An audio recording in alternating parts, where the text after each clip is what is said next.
Assalamualaikum warahmatullahi wabarakatuh. Pemirsa MTA TV dimanapun Anda berada, alhamdulillahirrabbilalamin. Puji syukur kita haturkan kehadirat Allah Subhanahu wa Ta'ala. Hari ini kita dipertemukan kembali di acara spesial program.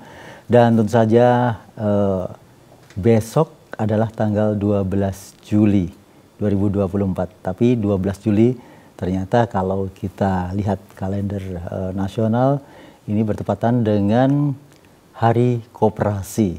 Alhamdulillah kita mengetahui bahwa Hari Koperasi dan kita memiliki koperasi, 1 KSPPS UBS, 2 KSPPS Dirgantara Mitra Sejahtera. Semuanya berbasis syariah.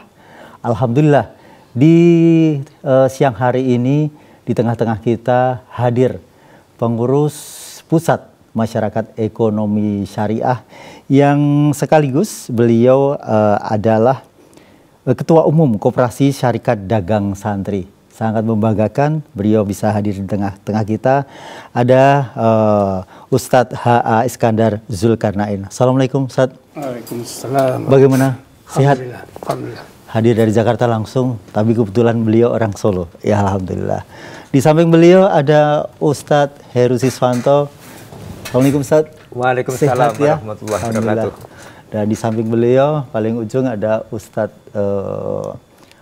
Medi, Dr. Andes Medi selaku ketua di SPPS Dirgantara Mitra Sejahtera. Alhamdulillah ini sulit untuk menghadirkan beliau. Masya Allah. Karena di hari-hari biasa beliau ada di Jakarta dan kebetulan ini ada agenda yang semuanya bisa dijalankan di hari ini. Meskipun tidak hanya di sini, tapi ini satu berkah karena ini akan membagikan ilmu terkait dengan koperasi. Nah, Ustadz bisa sampaikan ini. Besok hari koperasi dan kita semuanya tahu bahwa sekarang ini kalau Islam pasti yang paling utama kita harus ada di jalan syariah. Bagaimana Ustadz menyikapi dengan koperasi yang sekarang ini marak dan alhamdulillah banyak semuanya yang syariah. Silakan Ustadz. Ya, bismillahirrahmanirrahim. Assalamualaikum warahmatullahi wabarakatuh. Alhamdulillah, wassalatu wassalamu ala rasulillah wa ala alihi wa sahbihi wa mawalah. La haula wa la quwata illa billah. Ya, kebetulan besok itu hari koperasi ya, alhamdulillah. Jadi koperasi ini kan sebenarnya salah satu badan usaha sesuai dengan amanat undang-undang. Jadi satu badan usaha BUMN, swasta dan koperasi. Nah, namun koperasi ini kayaknya masih tertinggal nih yang perlu dipacu, perlu didorong terus gitu ya. Apalagi konsep syariah, karena sebenarnya konsep yang mendekati syariah yang paling dekat dari 3 itu ya, bukan dari yang lain. Karena secara undang-undang ada 3 itu. Sebenarnya koperasi, di situ ada tahawun dan sebagainya. Nah kalau kita ngomong koperasi gotong royong, itu kan prinsip-prinsip syariah yang dasar. Sehingga dengan demikian koperasi ini kan benar-benar merupakan sokok guru perekonomian Indonesia. Sehingga koperasi sendiri kalau kita lihat itu sebagai dasar daripada ruhnya ekonomi Indonesia. Kalau kita dari situ kan sebenarnya kita melihat dasar asal usul manusia tuh, kalau orang Jawa bilang sangkan paraning dumadi gitu kan. Kalau kita selalu ngomong innalillahi wa inna ilaihi raji'un, kita berasal dari Allah dan kembali ke Allah, kan gitu kan. Sehingga dengan demikian roh koperasi itu harusnya ada di sana. Kita diciptakan wa ma khalaqtul jinna wal insa illa liya'budun. Kita mengabdi kepada Allah, menunggu kita ditakdirkan untuk menghadap kembali. Kita bertahun kan gitu. Bertahun berekonomi untuk menghias itu. Sehingga koperasi itu sangat syariah gitu loh. Sebenarnya tidak perlu disebutin syariah, itu sebenarnya ruhnya sangat syariah. Nah, tinggal itu bagaimana kita mendorong koperasi ini menjadi suatu gerakan ekonomi rakyat, gerakan ekonomi umat. Itu saya kira. Ya. Dan cita-cita dari founding father kita, proklamator ini wakil presiden kebetulan ya, Pak Atta yang mendirikan koperasi ini. sangat ternyata visioner begitu hingga saat ini koperasi menjadi jalan hidup perekonomian masyarakat begitu. Nah, hadirnya syariah mulai tahun 91 itu sendiri sebenarnya awalnya dari mana inspirasi itu? Ya, sebenarnya tentang ekonomi syariah dulu kan diinisiasi oleh Majelis Ulama ya sebenarnya. Mereka melakukan sebuah rembuk-rembuk gitu ya, rembuk-rembuk kita masih ada nih. Karena sebelumnya sudah ada di Malaysia sudah ada jadi gerakan ekonomi syariah sudah mulai timbul. Sehingga waktu itu 90-91 itu dari Majelis Ulama rembuk-rembuk melakukan kegiatan bagaimana ngumpul-ngumpul membuat sebuah institusi perbankan syariah waktu itu. Nah, singkat cerita waktu itu kan ketemulah menghadaplah Pak Presiden waktu itu. Ya waktu itu malah namanya Bank Bagi Hasil. Tadi namanya mau disebutin Bank Islam dan sebagainya. Sehingga konsep itu sebenarnya sudah mulai diinisiasi ya, konsep syariah itu di awal Orde Baru waktu itu. Singkat cerita dimulailah berdirinya Bank Muamalat. Nah itu bank syariah pertama yang notabene-nya sebenarnya waktu itu undang-undangnya belum ada tuh undang-undang syariah, sehingga disebut di situ Bank Bagi Hasil kan gitu. Karena undang-undang perbankan syariah itu baru keluar tahun 98. Jadi mereka konsepnya masih menggantungkan, mencantolkan dalam suatu sistem tertentu. Sehingga dari situlah muncul beberapa konsep-konsep koperasi syariah. Mulai dari BMT, Kopsah dan sebagainya. Kita tahu mulai bermuncullah di situ mitra-mitranya Bank Muamalat. Sehingga konsep ini sangat sinergi, artinya dari masyarakat bawah, artinya perbankan ini kan agak posisinya di tengah gitu ya. Kalau yang di bawah ini kan koperasi, sehingga kalau koperasi syariah dengan perbankan syariah itu bisa inline, ini saya pikir sangat bisa maju sekali gitu ya. Bisa maju sekali. Nah, konsep inilah yang perlu kita gaungkan gitu ya. Siapapun di situ, siapapun tokoh gitu ya. Artinya orang-orang butuh orang-orang bergerakan nih. Butuh orang bergerakan yang mau menggelontorkan, karena disinilah butuh semangat juang gitu. Karena bagaimana juga ekonomi syariah ini suatu proven yang saat tahun 98 jelas dia tidak digulung kan gitu. Ini proven sekali. Sudah benar-benar ada bukti gitu ya. Sehingga kenapa itu nggak kita gaungkan gitu. Tinggal sekarang kita dorong aja mulai beberapa simpul-simpul di seluruh Indonesia. Saya kira itu. Ya, kepada Ustadz Heru mungkin juga bisa disampaikan terkait dengan sekarang ini penyelenggaraan UBS ya, yang notabene koperasi yang di sana mencakup anggotanya internal dari komunitas MTA. Itu sendiri seperti apa giroh dari para anggota sendiri untuk bisa melakukan kegiatan syariah ekonomi ini? Jadi untuk KSPPS UBS itu secara legal formal kan baru berdiri di tahun 2020 ya. Jadi sebenarnya secara de jure baru sekitar 4 tahun lah, lebih sedikit kira-kira. Ya. Selama perjalanan 4 tahun memang karena program ekonomi syariah itu sedikit banyak juga sudah digaungkan, memang penerimaan dari warga MTA relatif sudah lebih bisa diterima dengan baik begitu. Sehingga perjalanannya dari tahun ke tahun jelas semakin membesar dan frekuensi anggotanya juga semakin bertambah seiring dengan pertambahan warga majelis tafsir sudah terbentuk. Ya. Kemudian yang kedua memang penerimaan bangsa Indonesia terhadap prinsip-prinsip syariah kan secara umum sudah lebih bisa diterima. Ya. Kalau kita lihat dulu memang konsep ekonomi syariah itu kan baru clear ketika di tahun 1990 di era Pak Harto ya, yang tadi sudah disampaikan oleh Pak Iskandar Zulkarnain ya, dimulai dari simposium yang diselenggarakan di Bogor di tahun 1990 di bulan Agustus kira-kira. Waktu itu dimotori oleh Ketua MUI Kiai Haji Hasan Basri waktu itu. Yang intinya ingin agar umat Islam di Indonesia itu mempunyai bank syariah. Nah, kemudian disampaikan ke Pak Harto, pada era tahun 90 itu Pak Harto masih alergi dengan istilah syariah. Ya. Kemudian akhirnya dicetuskanlah, pada awalnya sebenarnya Bank Muamalah Islam, tapi Pak Harto juga nggak setuju. Akhirnya disepakati Bank Muamalah Indonesia oleh Pak Harto. Dan ketika ditanya Pak Harto kepada Kiai Hasan, muamalah itu artinya apa? Gitu. Supaya ini bisa klop dengan pemikiran Pak Harto, Pak Hasan jawabnya itu gotong royong waktu itu. Jadi betul, jadi memang koperasi itu pada prinsipnya asas dasarnya secara umum adalah gotong royong, sehingga memang sesuai dengan prinsip-prinsip syariah secara esensial.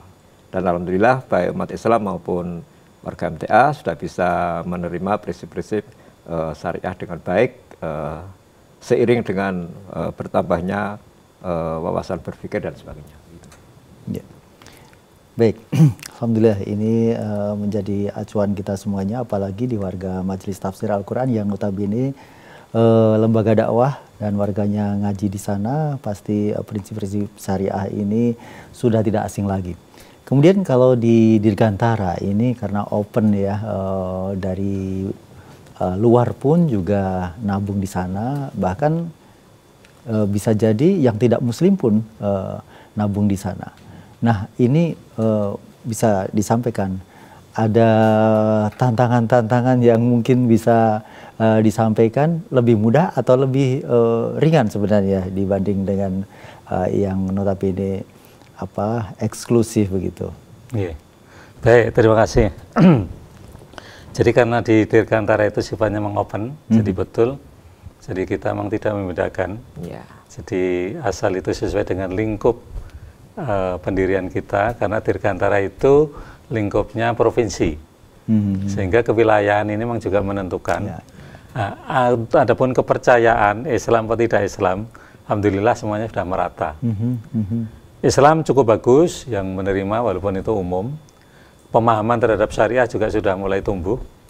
Kemudian yang non-Islam itu kita sudah jelaskan. Okay.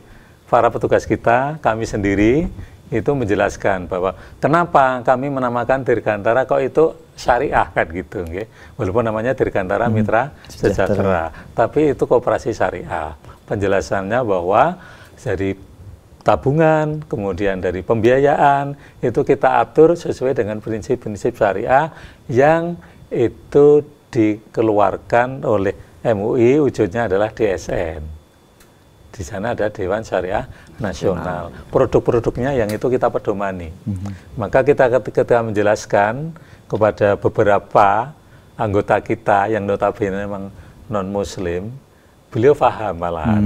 Ternyata ada testimoni mereka, oh kalau begitu malah lebih enak ya kan gitu, lebih simple dan terarah, terukur. Terarah terukur artinya apa? Ketika saya meminta pembiayaan, itu justru dipantau untuk pembiayaan untuk apa dan sebagainya. Setiap saat ditanyakan, dicek dan sebagainya. Nah ini ternyata beberapa di antara non-muslim tadi justru lebih senang. Ya. Dan sekarang dia justru menjadi semacam agen kita. Agen kita di komunitasnya, itu dia juga bisa menyampaikan sebagaimana yang kita atur di dalam prinsip-prinsip itu sendiri. Selama ini, kemudian kalau tantangannya, ya semuanya ada tantangan. Ya, baik di dalam warga kita maupun non warga kita. Yang penting, pemahaman terhadap syariah itu selaku petugas kita harus menguasai. Seperti apa kan gitu. Dan produk kita itu tidak seluruhnya kok. Dari DSN itu kita mengambil itu hanya sebagian kecil saja. Gitu. Misalnya nabung juga tertentu. Gitu. Misalnya ini wadiah, titipan apa-apa, kemudian pembiayaan ya ada wakalah apa, ijarah apa, mudharabah apa. Kan tertentu saja. Dari sekitar 130-an atau 140-an. Ya, akotnya itu kita kan hanya ngambil sedikit lah, itu yang perlu kita kuasai. Berikutnya, menurut kami, baik itu warga majelis maupun non-warga, harus sama-sama memahami kesyariatan itu sendiri, agar tidak terjadi resisten. Karena kalau hanya dari satu sisi, petugasnya saja, sedang anggotanya belum, itu nanti terjadi satu resisten. Saya pikir ini waktunya untuk membumikan bahwa koperasi syariah adalah seperti ini. Saya rasa begitu. Atau justru bahkan ini akan memberikan pemahaman bahwa Islam itu aturannya jelas, dan itu memberikan syiar. Betul. Begitu. Bahkan sampai keberlanjutannya adalah beliau menjadi mu'alaf, itu ada. Ada juga. Ya, saya memang atau saya belum meneliti, tapi memang kabarnya itu ada karena ketertarikan. Gitu. Jadi cukup bagus, cukup sampel kan gitu di situ. Baik, pemirsa dimanapun Anda berada, sungguh menarik ya bahasan untuk jelang hari koperasi ini, karena terkait dengan itu Anda bisa bertanya melalui forum ini di telepon 02716793.000, SMS WA di 08152553000. Kita akan kembali setelah jeda pariwara berikut ini.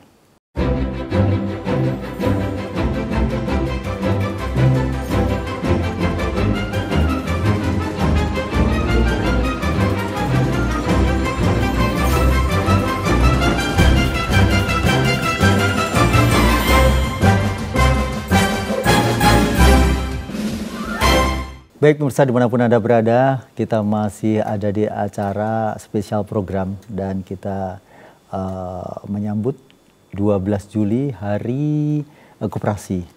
Dan masih bersama 3 tamu kita yang luar biasa dari pengurus masyarakat ekonomi syariah. Ada Bapak Iskandar Zulkarnain, ada beliau Ustadz Heru Siswanto, dan ada Ustadz Medi, masing-masing dari KSPPS UBS dan Dirgantara Mitra Sejahtera.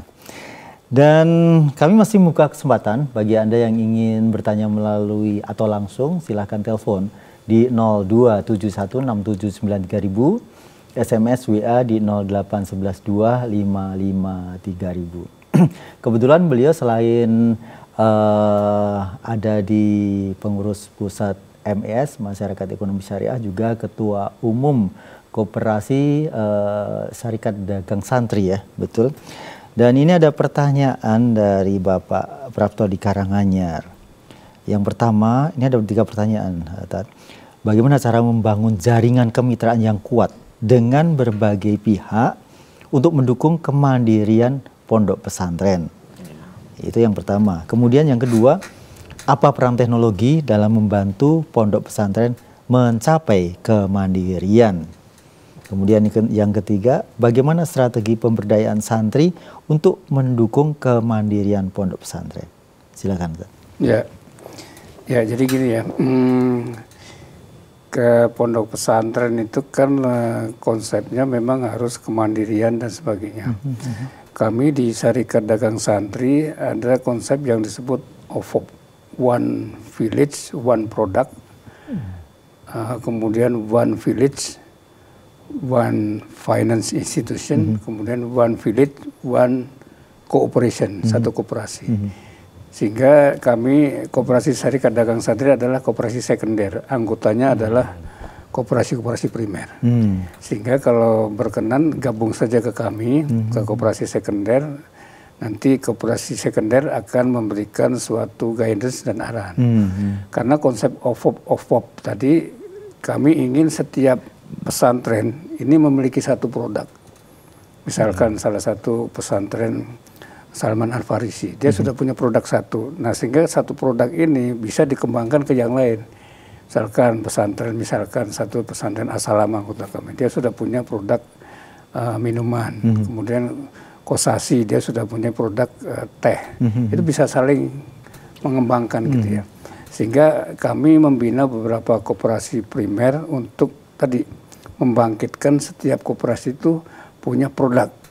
Kemudian punya satu koperasi kaitannya dengan keuangan. Karena dengan begitu dia punya produk, kemudian dibiayai dengan koperasinya, kemudian itu nanti akan disebarluaskan oleh koperasi sekunder kita. Nah, kaitannya dengan IT, tentunya IT ini sangat membantu ya, sangat membantu. Tentunya beberapa hal yang terkait marketing dan sebagainya, IT ini konsepnya sangat membantu sehingga apa yang ada di koperasi itu kelebihannya bisa disebarluaskan. Beberapa hal yang terkait dengan pengembangan OVOP tadi, one pesantren, one product tadi, tentunya itu menjadi tantangan kita. Saat ini kita lagi beberapa hal yang terkait dengan beberapa produk yang di-ban. Kita nggak boleh pakai itu. Tapi solusinya apa gitu? Ya, belum solusinya ada. apa? Belum ada. Maka gerakan OVOP ini, One Village, One Product, satu pesantren punya produk, ini solusinya. Ya. Pasta gigi, kayak sabun, kayak dan sebagainya. Memang harus dimulai dari sekarang. Itu berarti cara yang dilakukan oleh Syarikat Dagang Santri mencoba menggerakkan itu. Apa yang kita belum punya sendiri, karena bagaimana juga selama ini kan kita hanya sebagai konsumen, gitu kan. Produsennya masih ya di MTA sudah ada, Carrefour dari dulu. Nah itu harus dimulai, apalagi produk-produk yang kaitannya dengan kebersihan toiletries kita. Maaf, kadang-kadang sabun pun ada bahan baku yang non halal. Nah ini yang harus, kalau kita sendiri yang produksi kan tahu dan sebagainya, sehingga upayakan setiap koperasi pondok pesantren punya satu produk. Nah itu nanti di kami di Syarikat Dagang Santri nanti akan ditarik ke atas, kita akan sebarluaskan, sehingga konsep ta'awun antara primer dan sekunder ini untuk memperluas tadi apa yang dibutuhkan, karena koperasi itu kan intinya adalah memenuhi kebutuhan anggota. Anggota koperasi primer ya tentunya kalau di komponen ya tentunya di koperasinya dan juga di santrinya kan gitu. Kalau dagang santri sendiri sudah berapa lama sih ada? Kami baru. Jadi, setahun, 2 tahun? Belum ada. Jadi kurang lebih hampir 1 tahun. 1 tahun. Jadi diinisiasi oleh 3 koperasi. Jadi koperasi As-Salam, kemudian koperasi Salman Al-Farisi, kemudian koperasi Kosasi, koperasi pesantren. Nah anggotanya sebenarnya yang menginisiasikan adalah Formakin, Forum Ma'had Al-Quran. Nah dari anggota Formakin ini kan sekarang ada kurang lebih 200 pondok pesantren. Sehingga kalau rata-rata satu pesantren punya 500, kan ada yang kayak As-Salam itu kan 2.500, ada yang 100, ya rata-rata kurang lebih kalau 500 santri itu kan udah hampir 100.000, itu kan sebuah pasar yang luar biasa gitu. Tapi masih jauh dibandingkan dengan MTA. MTA kan mungkin udah jutaan anggotanya gitu ya. Tapi kalau kita memang harus mulai, harus mulai. Jadi satu pondok tuh punya produk apa, ayo gitu kan. Dan termasuk Fastabiqul Khairat kan produknya nanti akan disandingkan. Nah kami sudah punya sistem, intinya ada 3. Satu kaitannya dengan kualitas, itu harus. Kemudian kedua kaitannya dengan repayment capacity. Jadi kapasitas pembayarannya gimana nih gitu kan. Ketiga kaitannya dengan jangkauan distribusi. Dari 3 itu misalkan satu pondok memiliki 2 produk nih. Dari 2 itu tuh. Dari 2 produk kita bandingkan harga gimana nih, pricing. Kemudian kaitannya dengan sistem pembayaran gimana, ini tempo atau enggak gitu kan. Kemudian jangkauannya gimana. Nah dari situ agar lebih fair gitu. Kadang-kadang kan, loh kok produk kami diterima, produk dia enggak. Nah ini sudah ada ininya, standarnya yang benar-benar udah fair. Misalkan, oh ini pembayarannya bisa tempo seminggu, ini bisa sebulan. Nah oh ini kualitasnya, tentunya kalau kualitas yang ya kita bisa bagi, ada harga low, ada middle, ada up gitu. Nah ini mesti kita bagi juga, nggak mungkin kita apple to apple, kualitasnya tinggi tapi harganya murah kan nggak mungkin nih. Jadi harus kita klasifikasi dulu, kemudian kaitannya dengan sistem pembayarannya gimana, nah itu baru kita tentukan, kita metrikkan gitu ya.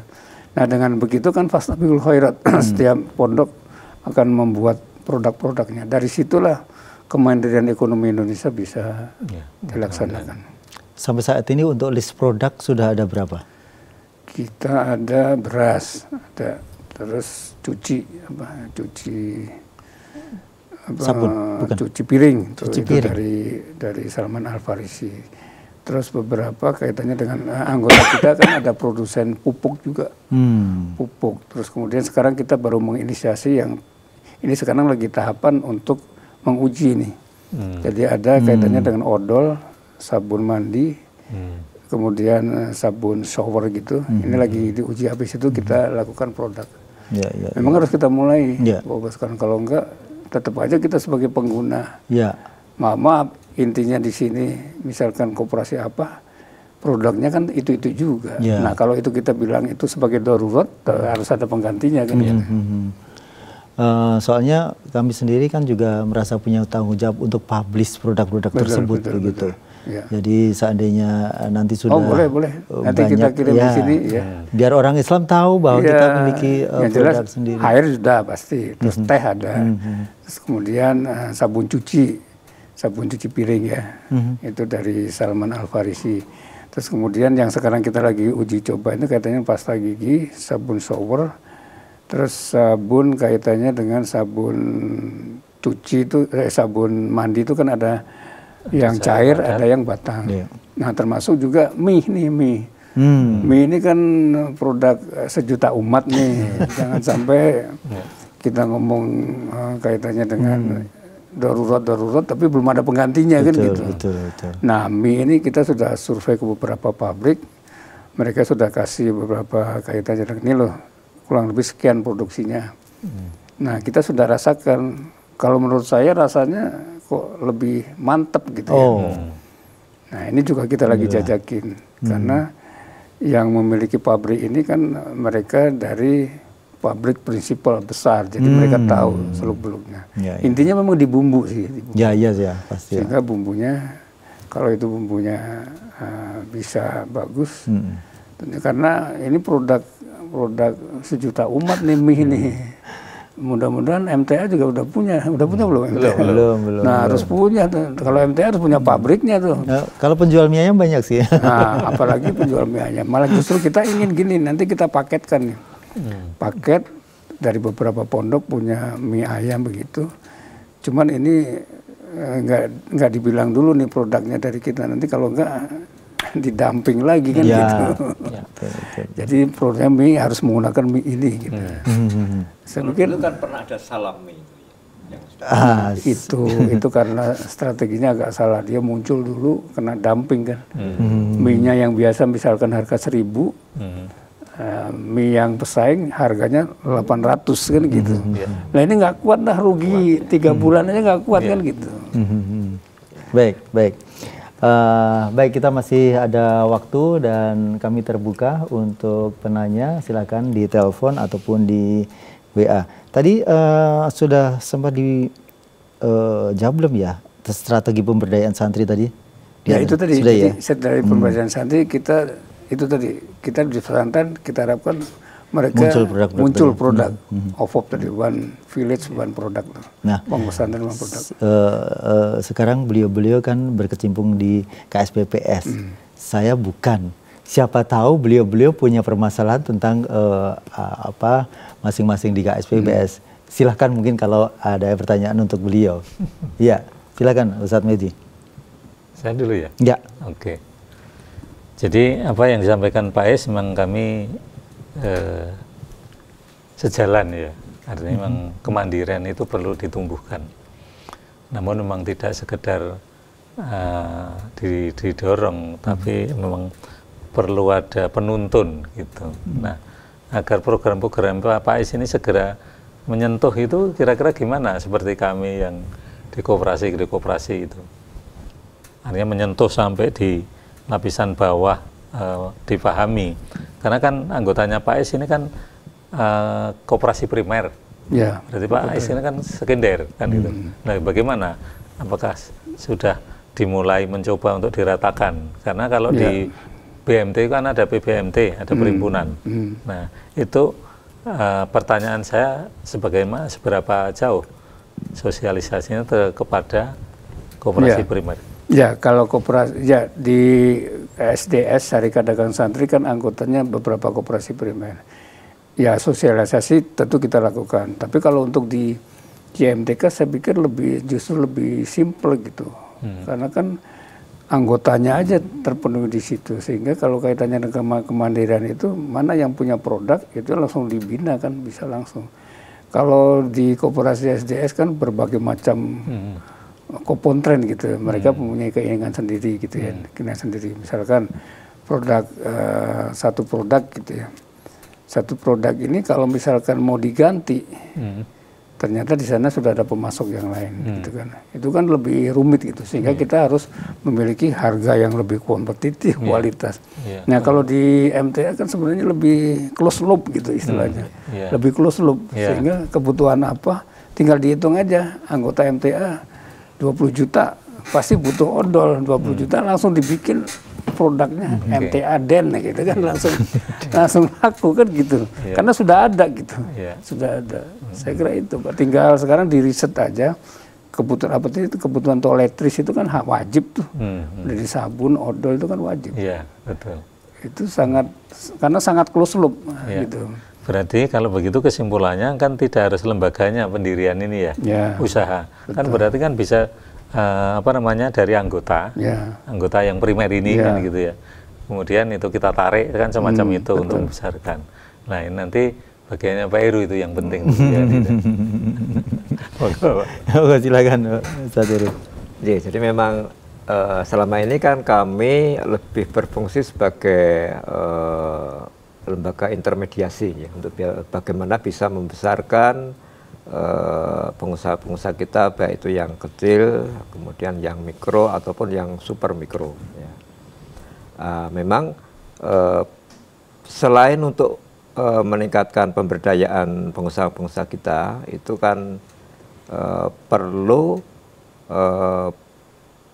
peningkatan SDM dari pengusaha-pengusaha kita. Yang ini yang mungkin kita belum bisa menggapai secara lebih luas begitu. Ya, jadi kami masih terbatas di penyediaan finansialnya. Ya. Maka memang kedepannya nanti perlu sinergi bersama agar ada yang menyediakan finansialnya, ada yang bisa membina para pengusaha-pengusaha kita, dan bisa dipasarkan secara lebih umum lagi. Ya. Nah, ini aspek pemasaran dan sebagainya itu yang mungkin perlu kita desain secara lebih baik lagi. Kalau dari tempatnya Pak Iskandar Zulkarnain kan ceruk pasarnya jelas ya, santri ya. Jadi kan sudah terwadai di santri itu. Ya.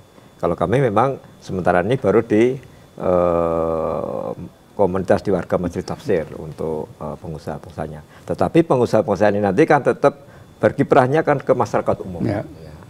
Penjualannya misalnya yang di pertanian kan juga ke masyarakat umum. Jadi memang untuk meningkatkan kesejahteraan masyarakat ini memang perlu kerja bareng semuanya. Ya. Tidak bisa hanya dari sisi satu bidang saja. Baik, mungkin di akhir sesi ini bisa disampaikan arahan apa untuk kita, saya di media, kemudian beliau ada di praktisi koperasi, kemudian untuk masyarakat. Silakan. Ya, saya kira koperasi udah cukup banyak ya di Indonesia. Jadi momennya Hari Koperasi Ibda bin Nafsi gitu kan. Jadi mulai dari diri sendiri, koperasi ini mau apa nih? Ya, usulannya satu, karena kan sekarang kita lagi gencar-gencarnya pengen kemandirian, produk sendiri, tidak mau pakai produk yang lain. Nah, one village, one koperasi, one koperasi, one produk ini solusi. Jadi mulailah dari diri sendiri, momen di Hari Koperasi ini. Dan sebagai masyarakat kita harus mendukung itu semua. Dan sebagai masyarakat tentunya ini karena ini produk dari Muslim, bangsa Indonesia, Muslim mau nggak mau secara kehalalannya tentu sudah tidak perlu diragukan lagi. Iya, iya. Baik, terima kasih Ustadz Zulkarnain, Ustadz Heru, Ustadz Medi berkenan untuk rawuh dan kemudian memberikan pencerahan untuk kita semuanya.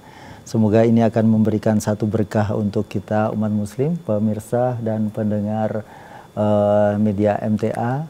Dan mudah-mudahan kita semuanya mampu untuk membumikan koperasi syariah ini dan tentu saja Islam berjaya di dunia.